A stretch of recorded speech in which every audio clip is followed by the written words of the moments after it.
Okay, well this is pretty cool, but it's pretty heavy. So what do you? So do you want to lay it down? That's fine with me. The less actual physical lifting we have to do, the better. Oops. I'm new to this. This is the only hive I've ever had. What are the features that you look at and say, hey, that's pretty cool, compared to the traditional? Yeah, hive? yeah. Well, for one, I like the idea that there's almost no lifting, right?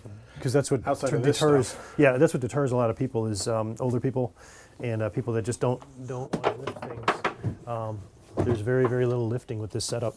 And then I'm really interested in the idea that they don't propolize everything up. That has me really interested, because of the way that the metal holds everything. They don't glue stuff together. They can't because there's just not enough material there. Now to I make do that have happen. propolis in mine. Do you? Okay. But I don't have it like where I can't pull it out. Yeah, that's what I'm curious. Yeah. Because normally, a conventional hive, everything is glued together. You're using tools to get stuff apart. This appeared to be much Really? more easy to pull frames out and whatnot. So. Gotcha. Yeah. So this is the only thing that I've had. So if we look at the front, I got the ones that are painted gray, similar.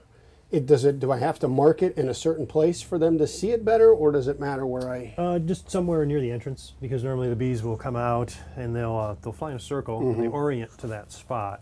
So it needs to be visual to them. Gotcha. Okay, so now we flip this here. The one thing I have not seen on Langstroth is like this. I can use this as ventilation to keep things a little bit cooler on hot days. What do you do in a traditional hive to keep? You can add an upper vent, like a shim, sort of like this up here. So this is a shim, an Ermeyer shim that goes up at the top, and it gives them that little notch. And you'd be surprised, the bees don't need much room to fan right there and blow a whole lot of air through the hive. So. Gotcha. When do you think you'll get it up? Probably the next day or two, I would imagine. We'll get it put together. So will you paint it? What will you do with it? We haven't decided where we're going to put it. So I mean, this will probably become our display. Since it'll stay in the showroom here. But so we may not paint it. We'll just kind of leave it as wood. Okay. Yeah. So I'd love to pick your brain after you've had it for a little bit to get ways that I can become more efficient. Because I'm sure when you look at this, you'll say, hey, if we did this way, if you did this way, it could be better. So if you're okay with it. You have a couple of these already, or? I have one of the old model and then 3 of this new model. Okay.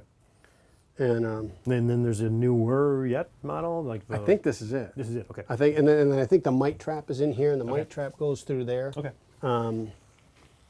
But yeah, I think this is the latest of the latest, and they've been getting all sorts of new patents and everything on it. So yeah, if you just want to jot down notes and let me know any secrets you find that I might not know of. Awesome. Okay, so do we want to do the bees or do we want to go do the queens? What's the? Well, maybe we can film bringing the bees out. So now I have a Prius. Are they okay in a Prius? And I'll keep the windows down. Yeah. Yeah. Okay. If they start, if they break cluster and they start to fan inside the cage, you'll hear it's too warm. And that'll be. I'll hear that. Yeah. Okay. Okay. And then when I get home, I put them in a barn, and I can put them out in there tomorrow morning because I might not get home till later tonight. Yep. Okay. So the only thing I really need to watch on the drive home is the noise and them buzzing, clustering. Yep. Chances of them getting out and attacking the driver? Only if you cut a hole through one of the screens or something like that. So not going to do that. Okay. Good call.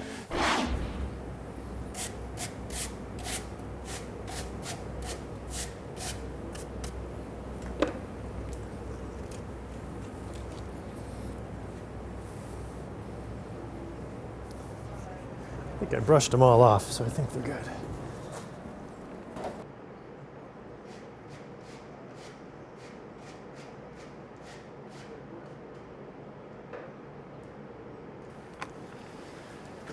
Okay, so if you have your traditional hive, you just shape this down into a box, or? Yeah, bottom deep. What do you say is the best way to get them in?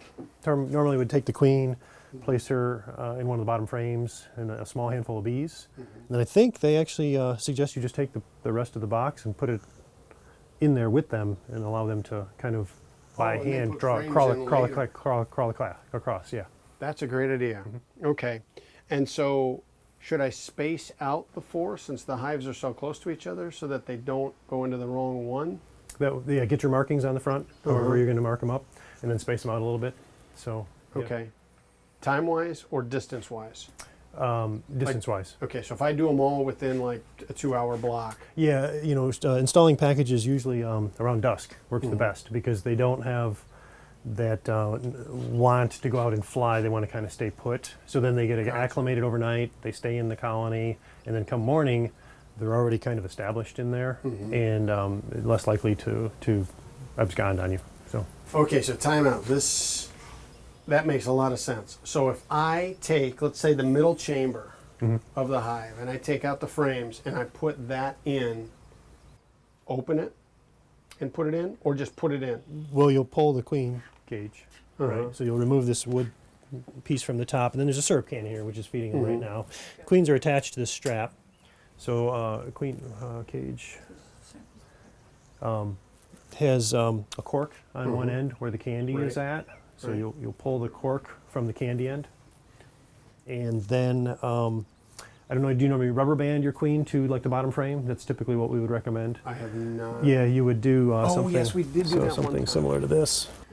So this is conventional, but you know, rubber band the queen onto a frame and pull the cork. Pull the cork on the candy end. This one's not pulled yet. But Okay. you pull that cork out of the candy end. Don't pull the cork on this end because she'll fly right out. So make sure you do the candy. Pull the cork on the candy, and then they'll eat their way out. Correct. Okay. So when I get home tonight, I can put it in a chamber, take out the frames, and do all of that, or should I just let them sit overnight so they get acclimated to that hive? You could do it tonight. Yeah. I mean, if you've got time. And then tomorrow, put the frames in and get them all out of the box. Right. If any of them are still remaining in the box, you know, then shake the rest of them out. So I would say get them installed sooner rather than later. Okay. You know. Okay. Any other tricks? I mean, you're making it sound very easy, which frightens me. Yeah, these bees have been with these queens for a number of days now, so they're already, there should be no queen acceptance issues right now because I already checked all the queens, and we could do that right now too if you'd like. We could knock the bees down from the cluster, and we could actually look at the queen cage, and we can see the queen running around inside. Are they marked? Yeah, they're marked. Yeah, I marked them all for you. Are you kidding me? No. Yeah, let's take a look at one I'm on.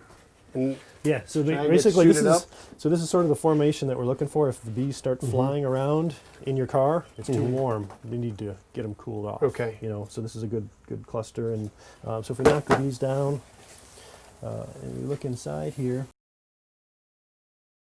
see here? What's the can? Syrup. This is what's feeding them. Okay. You can see the queen with the blue dot on her. I can't even find her with the blue dot. You see her there? She is on the bottom right now.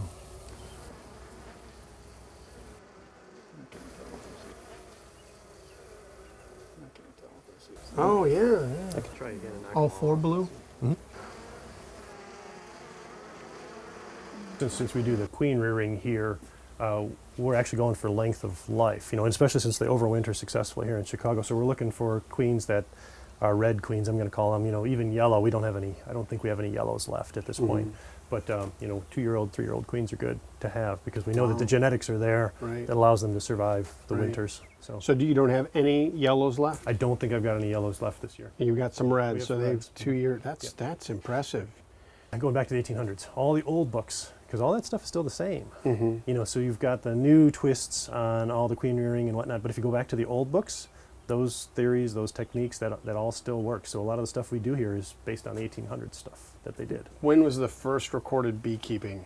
I think all the way back to the Egyptians, right? They found, you know, honey in the tomb, in the pyramids and whatnot. So. That's right. That is right. Yeah. And it never spoils, so that should be good, right? Right. That's what they say. Okay. All right. So you got some things out here that'd be pretty cool to see. Yeah. All right. Yep. Now, if they're making that noise in the Prius, that's time to pull over. Warm. Yeah.